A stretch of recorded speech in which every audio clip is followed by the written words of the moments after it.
Bonjour à tous et à toutes. J'espère que le son marche bien. De toute manière, j'aurai vite un message si vous me voyez parler dans le vide. On va commencer ce webinaire. Bon, j'ai vu un pouce levé, merci. Ce webinaire fait suite à une publication réalisée par l'agence en début d'année 2024. Vous allez voir, je vais vous l'expliquer un petit peu dans la suite. Il y a pas mal d'éléments qui ont évolué pardon, depuis cette publication. Tout simplement parce que l'histoire évolue, car cette source de données fait partie des nouvelles données que l'on appelle le big data essentiellement, qui sont des données un peu révolutionnaires pour nous, monde, je dirais classique des agences d'urbanisme. On mobilise généralement des données relativement classiques. L'INSEE est d'ailleurs présent à ce webinaire. Donc les données INSEE, les données IGN sont un peu nos données de confort. Et depuis l'avènement de l'open data et du big data, il y a aujourd'hui des données un peu différentes qui arrivent sur le marché. Donc, cette publication est essentiellement basée sur des données issues d'une société américaine. Je vous en dirai plus tout à l'heure. Donc, c'est vraiment une démarche exploratoire. On touche ici un sujet de la location courte durée, qui est un phénomène, je dirais, qui n'est pas nouveau dans les territoires, notamment sur la bordure méditerranéenne. Le phénomène des locations courte durée est relativement historique depuis les années 50, 60, depuis le développement du tourisme de masse, je dirais. Mais en revanche, on voit qu'il y a aujourd'hui des pratiques qui évoluent et qui évoluent assez vite. C'est un petit peu ce qu'on va essayer de voir dans le déroulé de ce webinaire.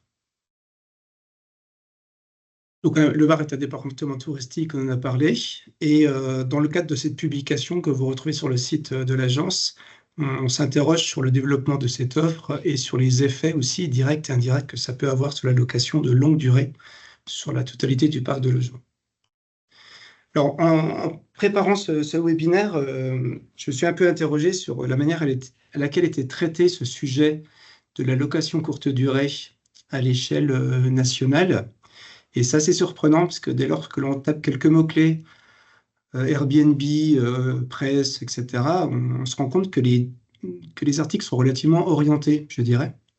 Donc là, par exemple, je vous ai fait une sélection alors qui est totalement orientée. J'ai pris les articles qui m'arrangeaient, mais vous verrez que globalement, si vous faites aussi votre revue de presse, vous allez quand même tomber sur le même type d'article. Donc rapidement, premier article, Ouest France, qui nous parle d'un phénomène Airbnb qui est dans le viseur. On parle de crise de logement, donc ce sont des mots assez forts. On sait que la Bretagne, la façade atlantique aujourd'hui est notamment concernée par ce sujet Airbnb. Mais c'est un peu plus surprenant parce qu'on voit également que dans des territoires, dans des départements tels qu'ici, par exemple le Doubs, qui n'est pas forcément le département le plus touristique de France, ce phénomène aussi, et on le cite, dit que ça prend une proportion phénoménale. C'est-à-dire qu'il y a bien une dynamique en cours et qui est révélée par la presse. Un article du Figaro qui nous parle cette fois-ci du fait que le phénomène Airbnb n'en finit pas de déstabiliser les centres-villes. Donc on voit aussi que cette dynamique de location courte durée, il y avoir un impact sur le fonctionnement de la ville. Donc l'impact n'est pas uniquement sur le parc de logement.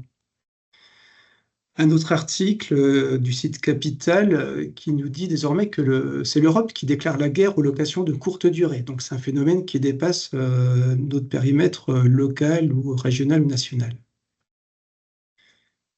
Le Monde, une tribune du Monde qui parle de victimes de l'Airbnbisation avec les villes, dans les villes en tout cas dans lesquelles les premières victimes sont les plus précaires.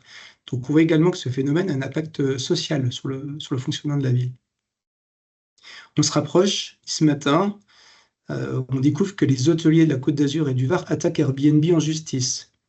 Donc il y a aussi visiblement un impact économique, en tout cas pour le monde économique.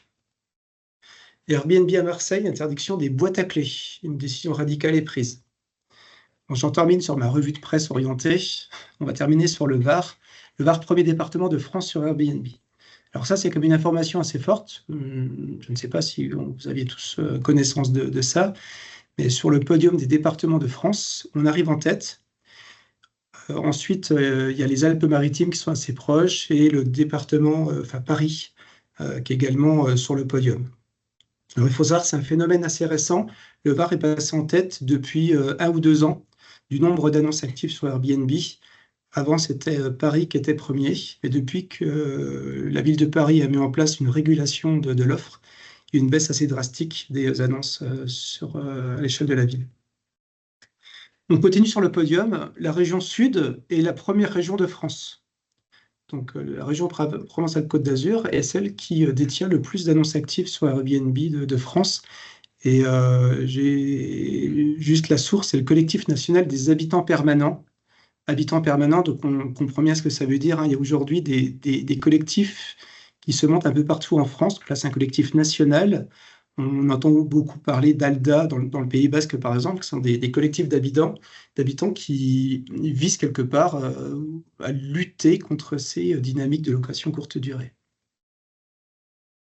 Et j'en termine sur le classement. À l'échelle nationale, la France est également sur le podium, en deuxième position après les États-Unis. Alors, c'est intéressant de voir que la France est prise en étau entre les États-Unis et la Chine sur ce podium. Et le deuxième pays d'Europe qui a le plus d'annonces, c'est l'Italie, mais avec 2 fois moins d'annonces que la France. Donc voilà pour ces éléments, la revue de presse, le podium.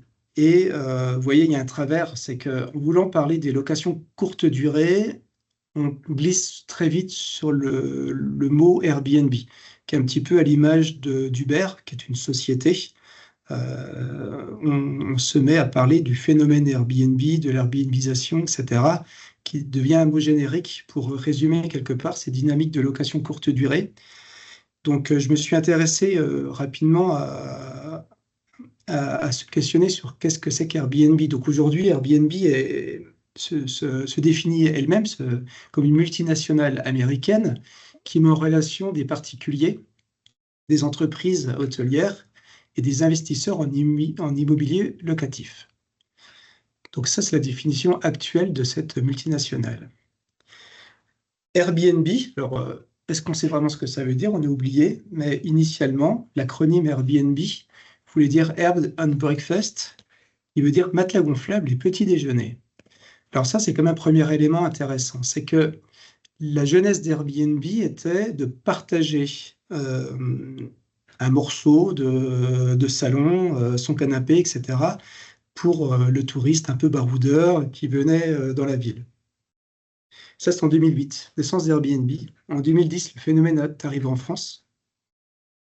En 2014, alors ça, c'est le premier chiffre que je vous présente sur ces données Airbnb, de location courte durée à l'échelle nationale. Il y avait 400 000 annonces actives en France. C'est très compliqué d'avoir un nombre réel d'annonces actives. Vous verrez tout à l'heure, je vous expliquerai un peu plus. Et un deuxième chiffre que l'on peut trouver, en 2024, on a environ 1 million d'annonces actives en France. Alors dans les chiffres, suivant les sources, on va tomber entre 900 000 et 1,2 million, c'est-à-dire, pour simplifier, en 10 ans, on a doublé, voire triplé le nombre d'annonces de location courte durée à l'échelle nationale.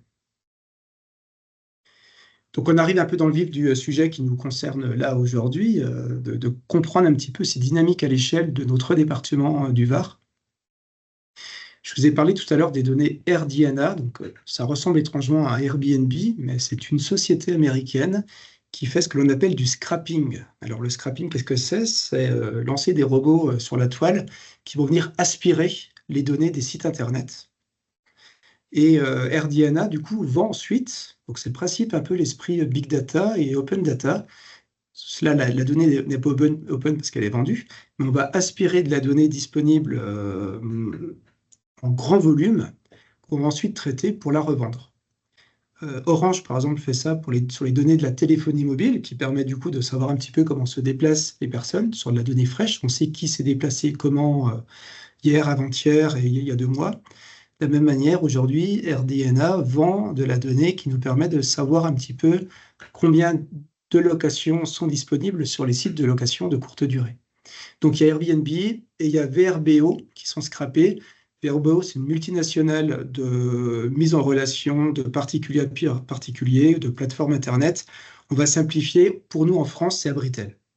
Voilà, donc là, dans les données que je vais vous présenter, on a Airbnb et Abritel. 66 000 annonces actives à l'échelle du Var en 2023 sur ces plateformes. juste sur la slide précédente, je vous parlais de la définition historique d'Airbnb, matelas gonflable. Alors, dans ces 66 000 annonces, il y en a quasiment 63 000 qui sont aujourd'hui des logements entiers. Donc, on n'est pas sur des chambres partagées, on n'est pas sur des chambres à l'habitant, on est sur une majorité, donc 95% des annonces actives aujourd'hui sur cette plateforme à l'échelle du Var va proposer des logements entiers. Alors attention, dans le logement entier, on va avoir des appartements, des maisons, des villas, mais également des bungalows, voire des bateaux.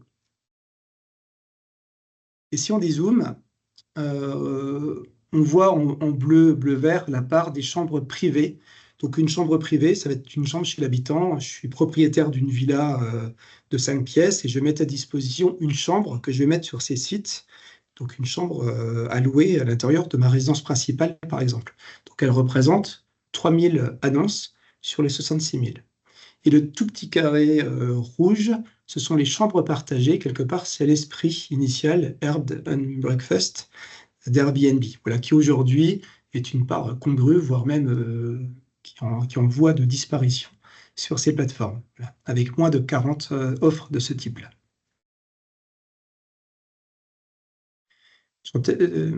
Juste encore une autre indication sur cette donnée AirDNA. Donc là, attention, il faut être vigilant, on n'est pas sur l'exhaustivité des locations courte durée dans le Var, on est sur l'exhaustivité des données qui ont été aspirées sur ces sites Internet que j'ai cités.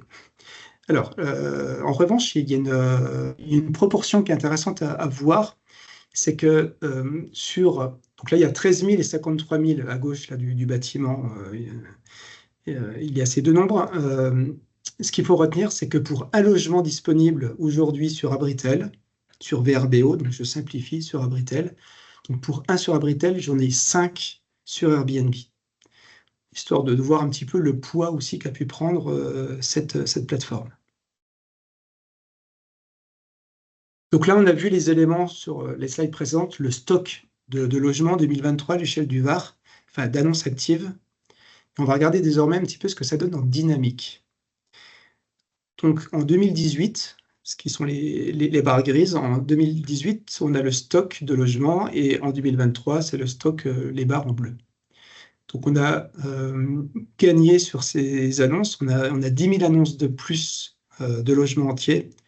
Et sur la même période, on voit que les chambres privées et les chambres partagées, elles, ont diminué. Donc on a un taux de croissance annuel moyen qui est relativement fort, hein, on a 3,5% par an. Donc sur 5 ans, on a quasiment 20% d'annonces en plus à l'échelle du Var.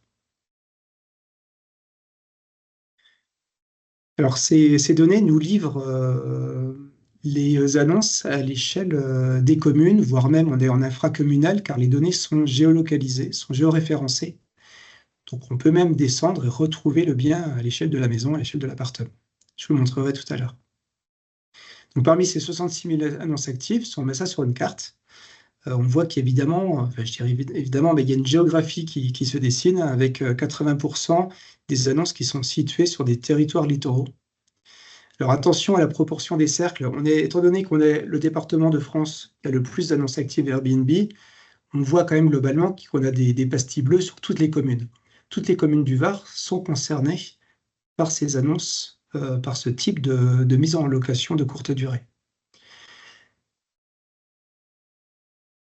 Alors cette fois-ci, si on regarde en stock par EPCI, par établissement public de coopération intercommunale, donc à l'échelle des communautés de communes, des communautés d'agglomération, de la métropole, on se rend compte que la part du gâteau, quelque part, et que la majorité finalement du gâteau est contenue dans 3 EPCI. Donc il y a la métropole qui contient le plus d'annonces sur l'année, donc avec 24%. Et ensuite, le golfe de Saint-Tropez, Estérel Côte d'Azur se répartissent. Donc, il y a une annonce sur 5 qui sont disponibles dans les périmètres du golfe et d'Estérel Côte d'Azur. Et ensuite, on a de la ventilation sur les 30, sur le gros tiers restant, sur le quart restant, sur les autres territoires du Var. Cette fois-ci, on a toujours nos éléments en stock. Donc là, chaque barre correspond au nombre de logements disponibles par EPCI. Et ce qui est intéressant de regarder, donc on retrouve sur le podium ce que j'ai évoqué avant, hein, il y a la métropole, le golfe, Estérel Côte d'Azur. En revanche, si on commence à comparer ces annonces actives avec la part le poids que cela représente sur la totalité du parc de logement. On va voir, donc là, ce sont les pastilles oranges qui viennent d'apparaître. Sur la métropole, si on considère qu'une annonce correspond à un logement, ça correspond à 6% du parc total de logements. Ce qui est, je ne veux pas dire faible, mais bon, c'est un certain poids, mais qui est maîtrisé. En revanche, on voit que sur le golfe de Saint-Tropez, on va monter à 18,6%. C'est-à-dire que, pour faire un mauvais résumé, attention aux mauvaises interprétations, c'est volontaire, un logement sur 5 du golfe de Saint-Tropez est disponible sur Airbnb. Et ensuite, si on veut essayer de classer sur le podium de la part que pèsent ces annonces sur la totalité du parc de logement, on est en deuxième position, ex aequo, la Dracénie, le territoire de l'agglomération de Draguignan, et Provence-Verdon. Donc on voit que là, on va retrouver des territoires rétro-littoraux du Moyen et du Haut-Var, qui sont les territoires qui, en termes de poids du parc de logement total, commencent à être sur des éléments assez significatifs. Et au total, à l'échelle du Var, les annonces actives pèsent pour 9% du parc total de logements. Pareil, mauvais résumé, un logement sur 10 du Var est disponible sur ces plateformes de location courte durée.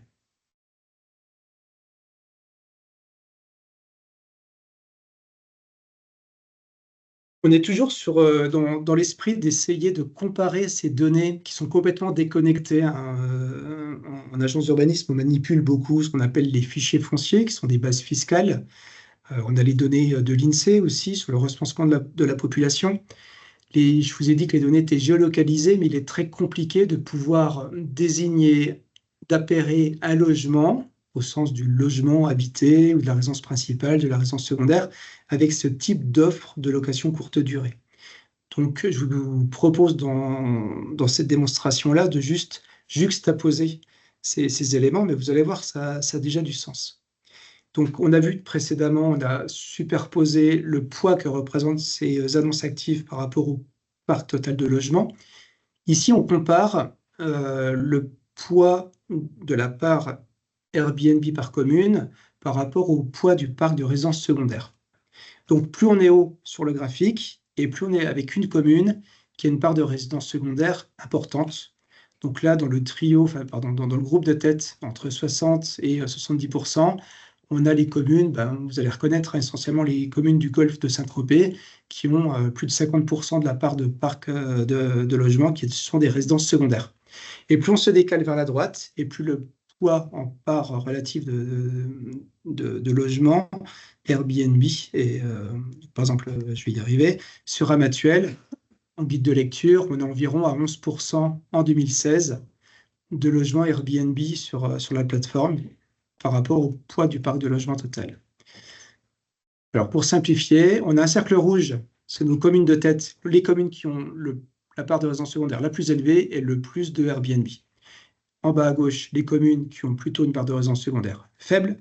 Et quand je dis faible, c'est relatif. On termine à Sifour, par exemple, qui est sur une part à quasiment 30% de part de résidence secondaire.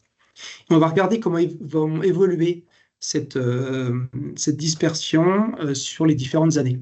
En 2016, c'est le début du phénomène Airbnb, entre guillemets, qui était déjà entamé. 2017, donc on voit que les communes se déplacent, qu'il y a un déplacement globalement à droite, c'est-à-dire que les communes qui avaient déjà le taux le plus élevé continuent à se démarquer. Par exemple, Ramatuelle, on va passer de 10% de part Airbnb à dépasser les 20% sur une année. 2018, 2019, donc on voit qu'au fur et à mesure du temps, je vais repartir, 2016, 2017, 2018, 2019, il y a un déplacement de l'ensemble des communes du Var, on va dire sur la droite du graphique, qui montre l'augmentation du poids des parcs, du poids du phénomène Airbnb sur la totalité du parc de logement. 2020-2021, le Covid, donc il y a un retour en arrière. Et en 2022, mais les données disponibles, en tout cas pour cette analyse, s'arrêtent en 2022, on retrouve le poids ou la relation que l'on avait en 2019. Donc il semblerait qu'on ait aussi atteint peut-être un certain maximum de la relation, en tout cas, des communes les plus touristiques et les plus résidences secondaires, je dirais, ont aujourd'hui un ratio similaire sur le poids du parc Airbnb. Donc ça, c'est une exploration qu'il faut vraiment poursuivre. On dépasse le cadre de la publication. Là, on glisse sur des éléments d'étude. Et l'objectif de cette démonstration n'est pas on n'est pas sur l'aboutissement d'une étude, c'est plutôt une ouverture à des réflexions. Revenons sur nos stocks de logements. Donc, on retrouve en bleu le stock de logements que l'on a, mais cette fois-ci, à la place de regarder par territoire, on regarde à l'échelle du Var et on va observer cette fois-ci l'activité soumise à la saisonnalité. Donc, on va de janvier à décembre. On va voir qu'en période hivernale, en janvier-février, c'est là où on a le stock d'annonces actives le plus faible. On a 25 000, le plus faible, mais relativement quand même assez élevé. On a 25 000 logements disponibles sur les plateformes à cette période. On va monter au pic à quasiment 46 000 logements disponibles pendant l'été. Et si on ajoute à ce graphique, cette fois-ci, la part, le taux d'occupation de ces logements, ça nous permet du coup de savoir le nombre de logements disponibles, mais également combien de nuitées, quelque part, sont proposées, enfin, ou sont utilisées sur chacun des logements. Donc, on va passer d'une part relativement faible, de l'ordre de moins de 15 ou aux alentours de 15% d'occupation l'été, à quasiment 70% d'occupation. Vous verrez dans la publication, on est sur des taux beaucoup plus élevés, parce qu'on s'est arrêté aux données 2022. Et en 2022, on monte à quasiment 80% de taux d'occupation dans le Var l'été. Ça fait partie des phénomènes un peu boîte noire de ces données issues du scrapping, c'est que derrière, on n'a pas de littérature, d'explication des variables. On n'a qu'un même effet boîte noire, contrairement, je dirais, à nos données traditionnelles issues de nos organismes d'État ou des organismes statistiques.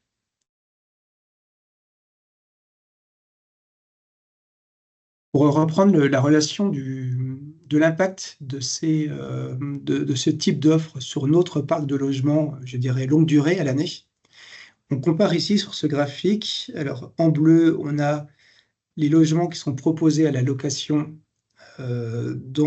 sur les données RDNA, sur ces locations courte durée. Et en orange, on a la structure du parc de la totalité du logement, des logements varois. Donc on voit que les graphiques ne sont pas concordants.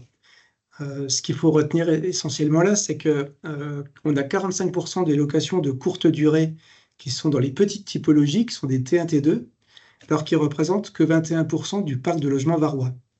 Donc derrière ça, on peut imaginer que quelque part, il y a une tension qui va être exacerbée sur ces petites typologies, parce que c'est là où on a le moins d'offres, c'est là où on a le plus de demandes. Je complète ce que je viens de dire avec cette fois-ci le profil des ménages varois, où 73% des ménages varois sont composés de 1 à 2 personnes. Donc on a vu qu'en termes de poids en orange, de typologie de parc, c'est la typologie la plus faible. En termes d'offres de location courte durée, c'est la plus élevée. Et en termes de demande de longue durée de la part des varois, c'est là où on a la part de ménages la plus élevée. Voilà. Donc on peut, une fois de plus, là c'est une ouverture, c'est du questionnement, c'est pas de la réponse, mais ça peut ouvrir un petit peu à des échanges et à des questionnements sur cette logique de concurrence que l'on peut avoir entre les locations de courte durée et la typologie, je dirais, traditionnelle du parc varois. Donc on parle de location de courte durée, et là on la remet en relation avec la notion de longue durée. 12% des biens sont loués plus de 120 jours en 2023, ce qui représente 8 000 logements. Donc sur les 66 000 annonces actives, on a 8 000 logements qui sont loués plus de 120 jours par an. Alors pourquoi 120 jours? Parce que 120 jours correspond au seuil où la résidence principale n'est plus considérée comme une résidence principale, parce qu'au sens fiscal, elle est considérée comme résidence principale un logement dans lequel on habite plus de 8 mois par an. 120 jours, ça fait 4 mois. 12 mois moins 4, ça fait 8. Donc le législateur aujourd'hui s'appuie sur cette notion de 120 jours pour, selon le type de propriété et aussi le type de baux de location, on déclenche en fait du bail touristique, par exemple, si on dépasse les 120 jours de location.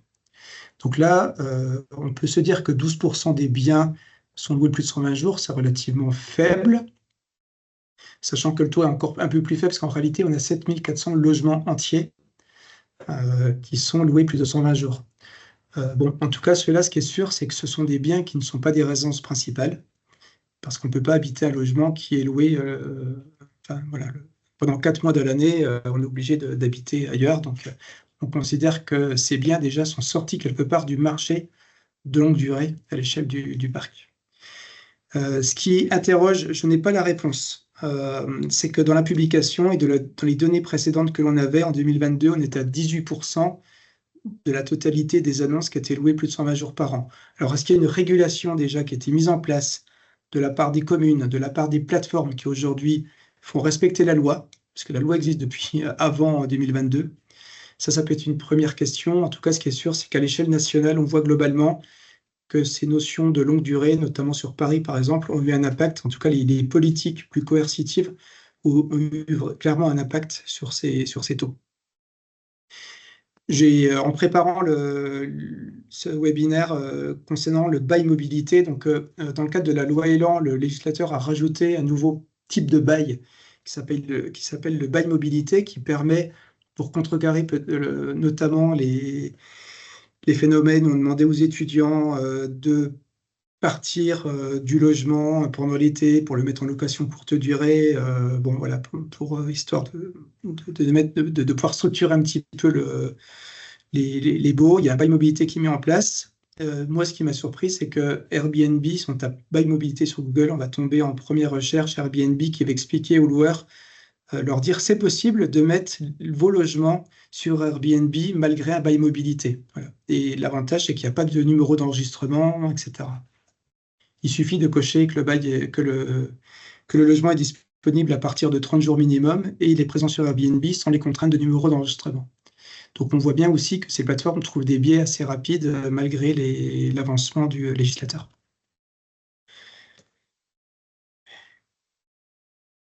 Il y a une question récurrente concernant la professionnalisation de l'activité. Quels sont les multiloueurs? Est-ce qu'il y a une dynamique de multiloueurs? Alors, ce qu'il faut retenir, c'est que 70% des loueurs ne possèdent qu'un logement sur ces sites, en tout cas dans les données que l'on a. 70% des loueurs ne louent qu'un seul bien. Ça représente 27 000 propriétaires sur un total de 33 000 propriétaires. En revanche, il y a quand même 800 loueurs qui ont plus de 5 annonces actives en 2023. Donc, sur les 66 000 annonces du Var, il y en a 27 000 qui sont... il y a 33 000 propriétaires au total et 27 000 qui sont gérés par des propriétaires uniques.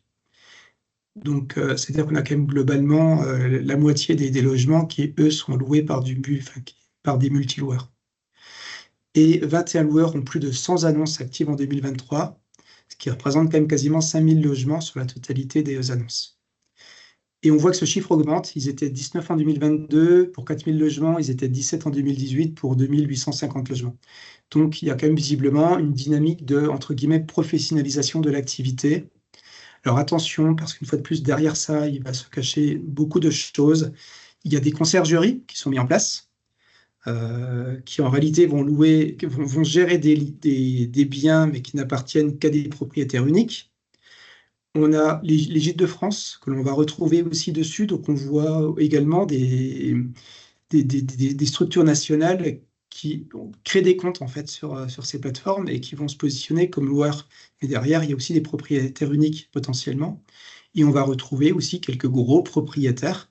Mais c'est difficile de pouvoir approcher ce chiffre sans travailler avec une commune, avec un EPCI. Donc là, il faut vraiment descendre finement dans les tissus, je dirais, et dans la connaissance un petit peu des acteurs locaux.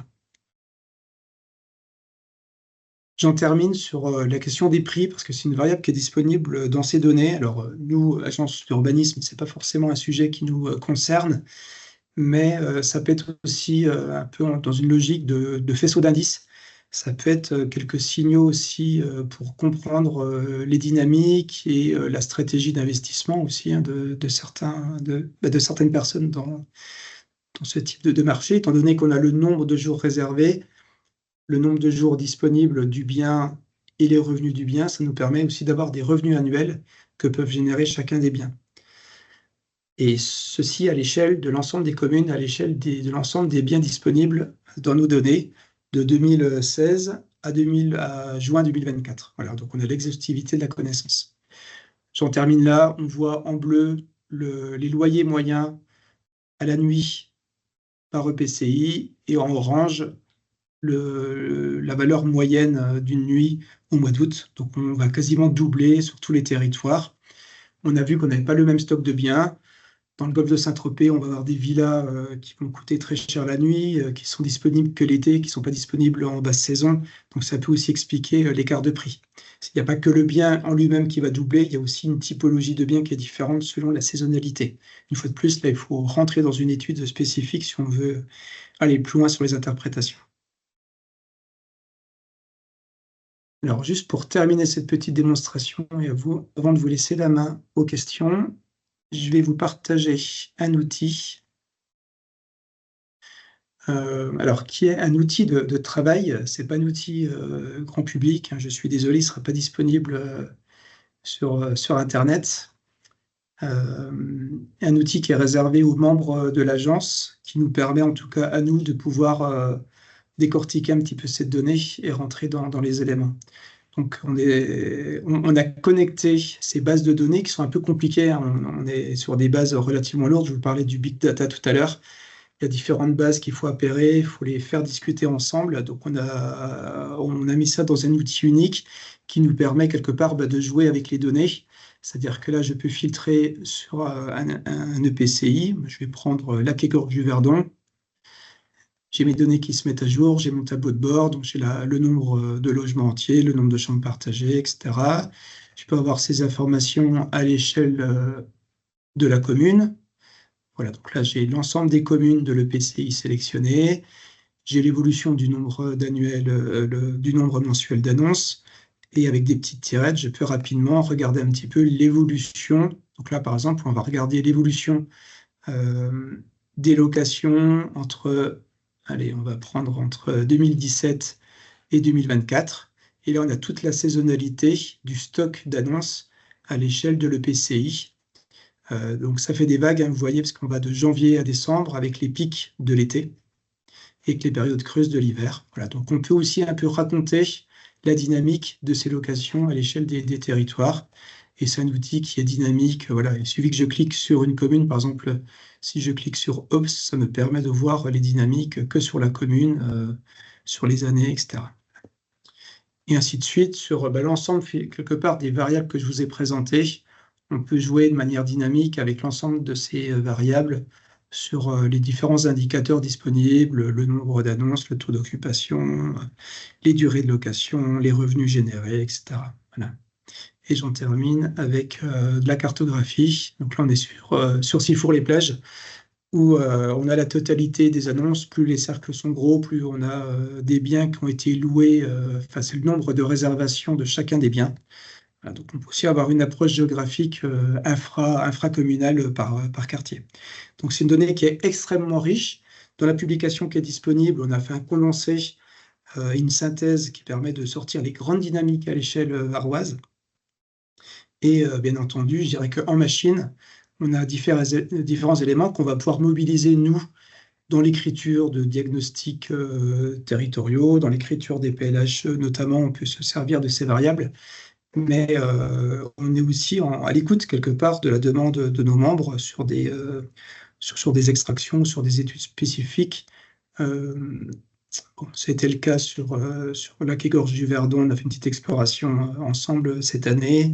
Et on est aussi intervenu auprès de quelques élus du territoire pour réfléchir ensemble un petit peu à ces dynamiques. Je vous remercie et je suis disponible pour vos questions. Alors, on a déjà une question de Laetitia Lambinet, dont on a un peu parlé, mais voilà, qui demandait avez-vous fait la distinction entre propriétaire et agence de conciergerie? Alors tout à fait, ça j'en ai parlé tout à l'heure. Ça fait partie des éléments qui sont compliqués. Je ne vous ai pas partagé la structuration des données, mais on peut retrouver. Alors je vais vous dire un petit peu les astuces. C'est-à-dire que dans ces bases de données, on a l'intitulé exact de la location. Étant donné que c'était aspiré sur les sites Internet, on a l'intitulé de la location telle qu'elle est écrite par exemple, sur la plateforme Airbnb. Si c'est un château avec spa, si on retape château avec spa sur Airbnb, on peut retomber sur la fiche exacte de l'annonce et donc trouver le propriétaire. Parce que sur Airbnb, les propriétaires sont connus. Et à partir de quand on a trouvé le propriétaire, nous, on peut retourner sur nos bases de données, on a un identifiant unique. Ça, c'est l'avantage, c'est qu'on a l'identifiant unique du propriétaire, donc on peut retracer l'ensemble de ses biens à lui. En revanche, on n'a pas dans nos bases de données un numéro de SIRET, ou on n'a pas le caractère particulier ou professionnel de chacun des loueurs. Alors, deuxième question de Madame Lambinet qui demandait si c'était possible d'avoir les données détaillées par commune. Alors, c'est une bonne question. C'est une donnée qui évolue un peu en permanence. Donc, nous, on a fait l'acquisition de ces données jusqu'en juin 2024. Vous avez vu, là d'ailleurs, sur le support que je vous ai présenté, les données ont évolué par rapport à la publication que je l'ai évoquée tout à l'heure. Donc, ces nouveaux chiffres, on pourra les communiquer. En revanche, faire un extract par commune, ça demande un peu de travail ou de spécificité. Je pense qu'il y aurait peut-être plus de sens à le travailler ensemble avec la commune ou avec le PCI qui sera intéressé. Mais en tout cas, tout à fait, on a les données.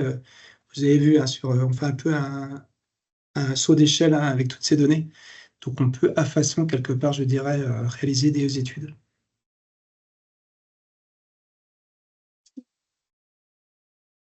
La main, si vous voulez prendre la parole.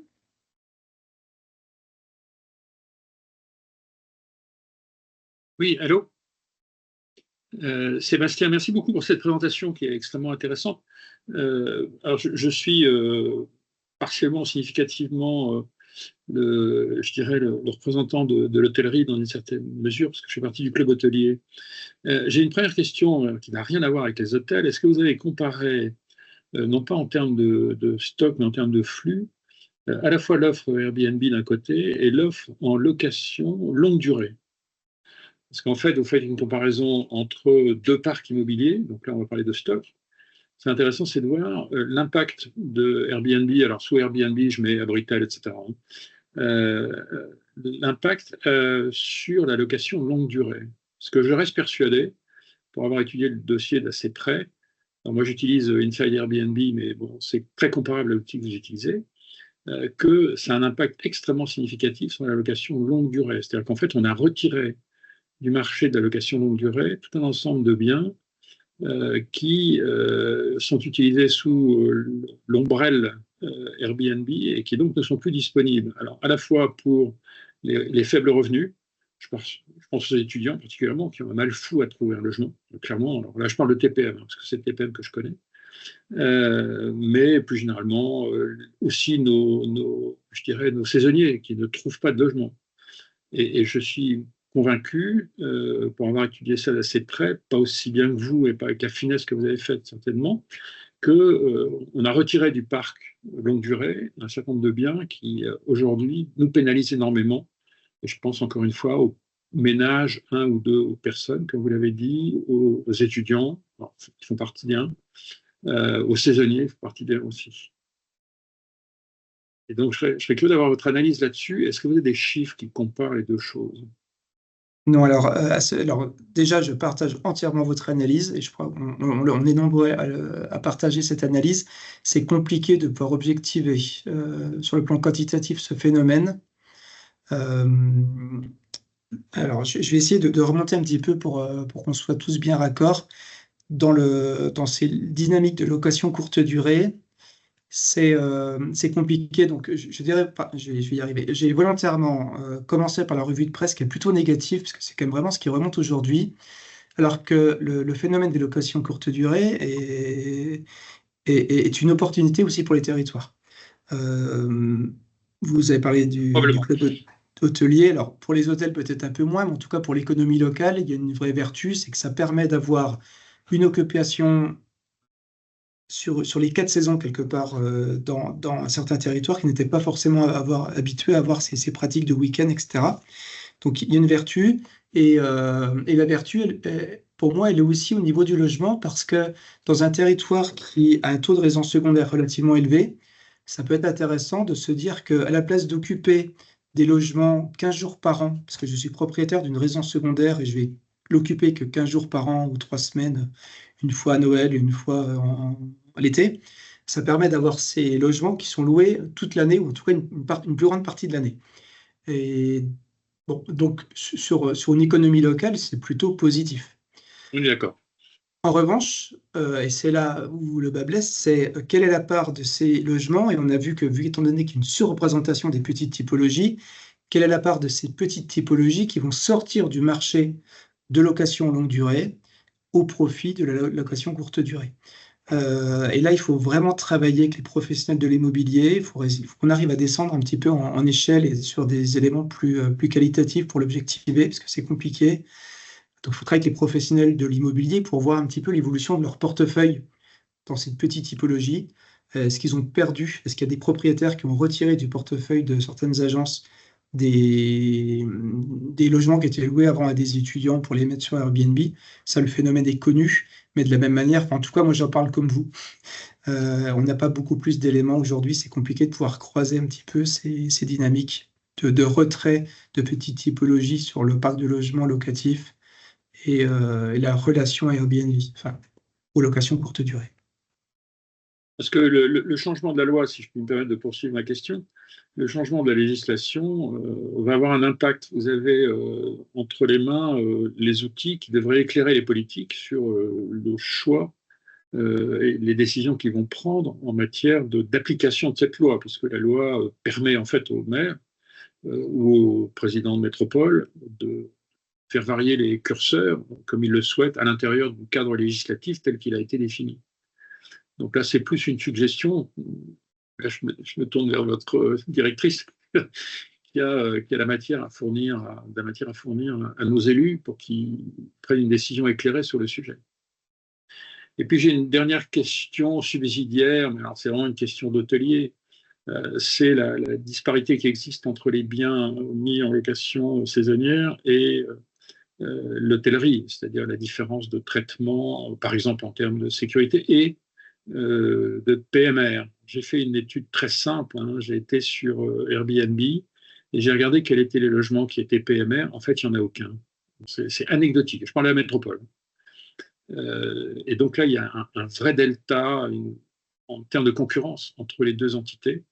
C'est-à-dire qu'on n'impose pas au logement Airbnb ce qu'on impose simplement à l'hôtellerie, qui est de permettre à quelqu'un en fauteuil d'arriver et de dormir. Mais bon, je sais que là, vous n'y êtes pour rien, hein, donc c'est plus une remarque de mauvaise humeur. Non, mais tout à fait. Alors, par rapport à ça, c'est vrai que j'ai sous les yeux un petit peu une synthèse de la loi du 19 novembre, donc il y a une loi très récente. Oui. C'est la loi sur les meublés de tourisme. Vous irez voir sur Internet, souvent elle est appelée loi anti-Airbnb. Bon. Et dans les mesures phares, on va retrouver une fiscalité moins avantageuse pour les loueurs, alors qu'aujourd'hui, il y a une fiscalité qui est plutôt avantageuse pour les locations courte durée par rapport à la longue durée. Donc là, l'idée, c'est de renverser un petit peu les dynamiques.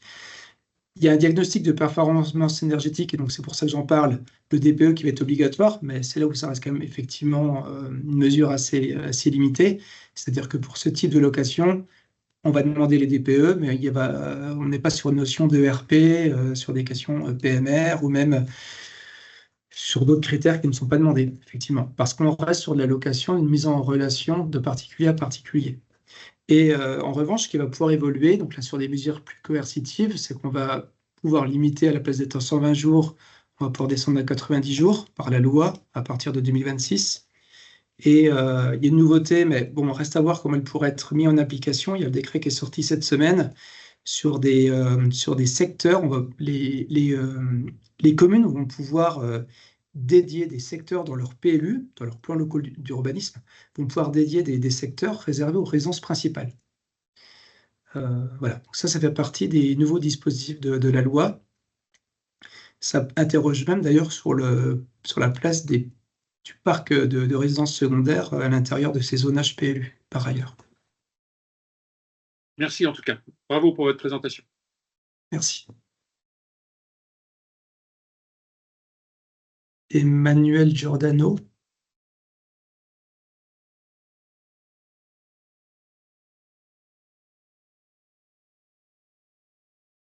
Alors, Emmanuel, vous avez votre micro coupé.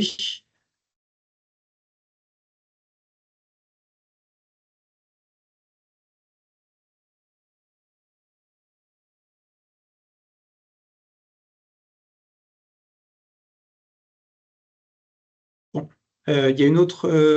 Quelqu'un veut intervenir?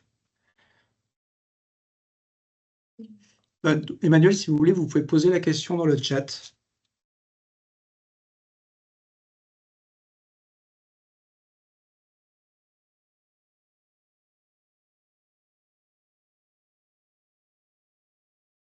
Si quelqu'un d'autre veut intervenir pendant ce temps. Oui, donc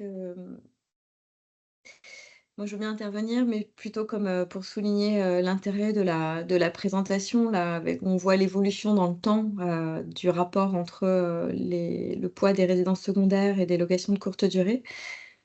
Et on aurait presque, enfin moi je suis économiste de formation, donc on aurait presque envie de lancer une étude économétrique pour voir quels sont les facteurs, objectiver les facteurs d'influence qui impactent le développement respectif de chacun des 2 parcs. Et là, effectivement, de mesurer dans le temps les facteurs de sensibilité du parc de location saisonnière aux nouvelles dispositions réglementaires qui ont été définies et puis aux prochaines qui viendront. Donc on voit effectivement un mouvement de retrait au moment du Covid, bien sûr.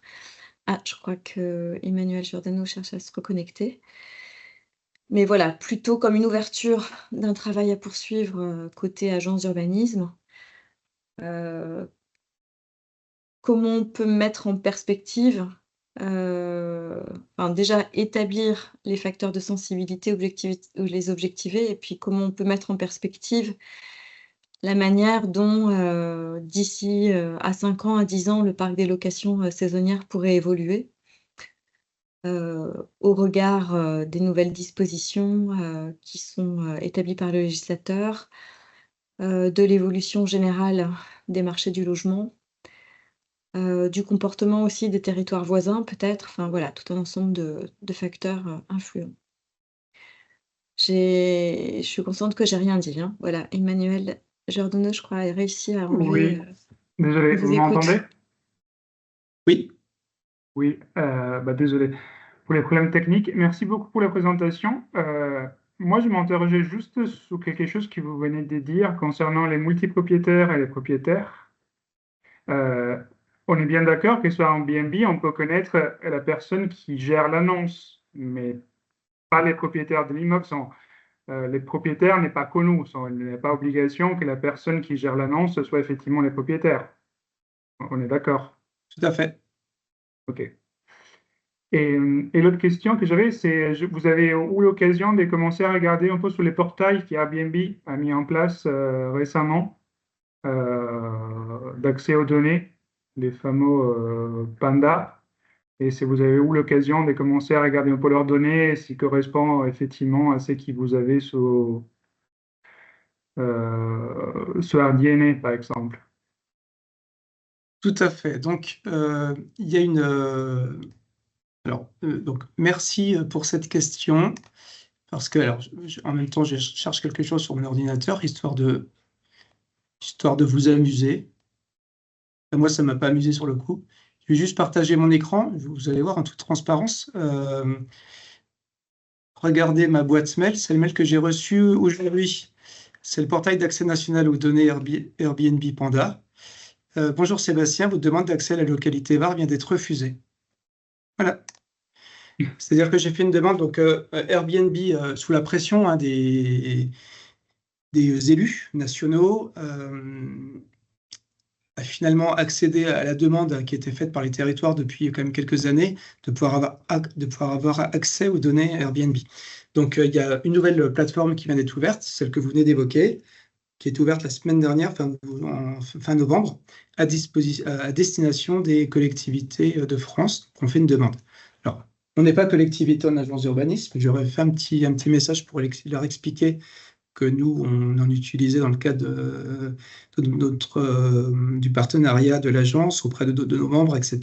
Et de nos receveurs, j'ai reçu ce mail aujourd'hui qui refuse l'accès.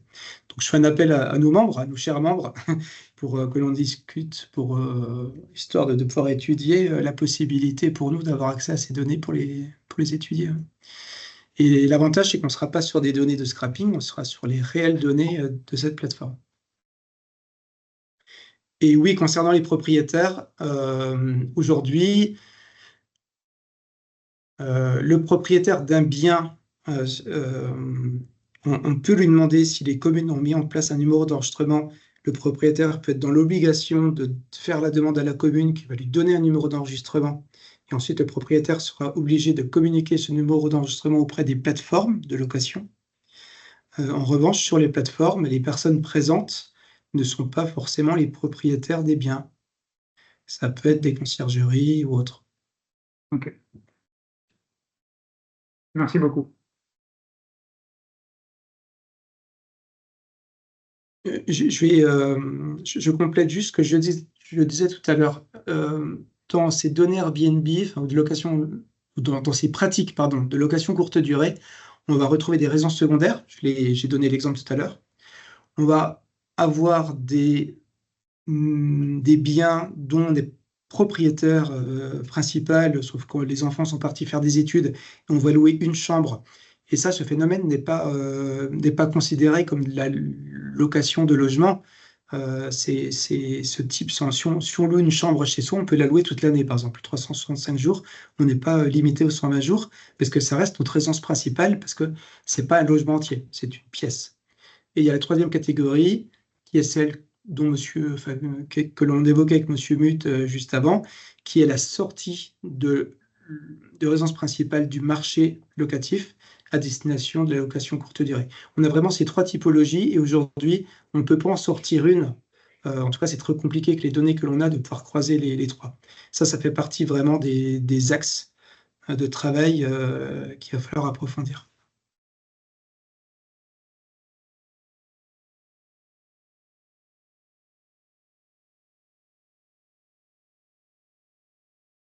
Jean Florimond, Oui, on vous bon, écoute.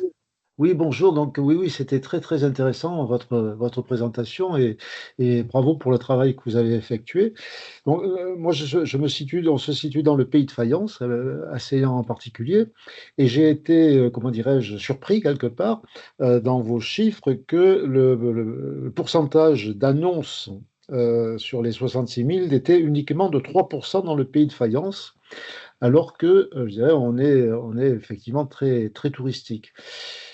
Alors, je ne remets pas du tout en cause vos chiffres, mais je dirais ça amène effectivement à réflexion dans la mesure où ça veut dire que dans notre territoire, eh bien, Airbnb a comment dirais-je, une implantation relativement faible, voire très faible.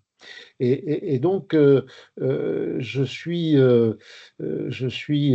pense que donc ça veut dire que les locations, puisqu'il y a beaucoup de locations d'été, sont pourvues par d'autres moyens. Et c'est ça qui m'interpelle. Donc, je voulais vous évoquer ça avec vous. Bon, il faut être vigilant, parce que relativement faible, mais dans le pays de Fayence, donc c'est 5% de la totalité. En équivalent parc de logement total, les annonces correspondent à 5% du parc total, et il y a quand même quasiment 2600 annonces à l'échelle du pays de Fayence.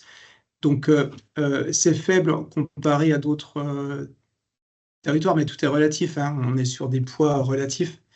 À l'échelle du pays de Fayence, on peut peut-être aussi se dire que c'est quand même, si on dénombre du coup l'ensemble de ces biens, ça peut peser. Et il faut peut-être aussi, alors, c'est là où il faut être vigilant aussi dans l'interprétation de ces données, c'est est-ce que tout ce type de location passe par des plateformes ou sur la plateforme Airbnb? Par exemple, on n'a pas cité Le Bon Coin, mais on a aussi peut-être des annonces qui ne passent que par Le Bon Coin et que l'on n'a pas nous dans ces éléments. Il y a peut-être aussi une pratique historique. Et donc, du coup, on remet plus sur le marché nos biens parce qu'on a nos habitués qui reviennent chaque année, par exemple, ou chaque été. C'est là où la force de la plateforme Airbnb, c'est qu'elle va permettre plutôt de la mise en relation internationale des personnes qui ne sont pas forcément habituées à venir sur le territoire. Bon, voilà, j'ai répondu à moitié à votre interpellation, mais là, il faudrait peut-être qu'on se penche sur les données à l'échelle du pays de Fayence, peut-être pour voir et analyser un petit peu ces dynamiques. D'accord. OK. En tout cas, merci de votre réponse.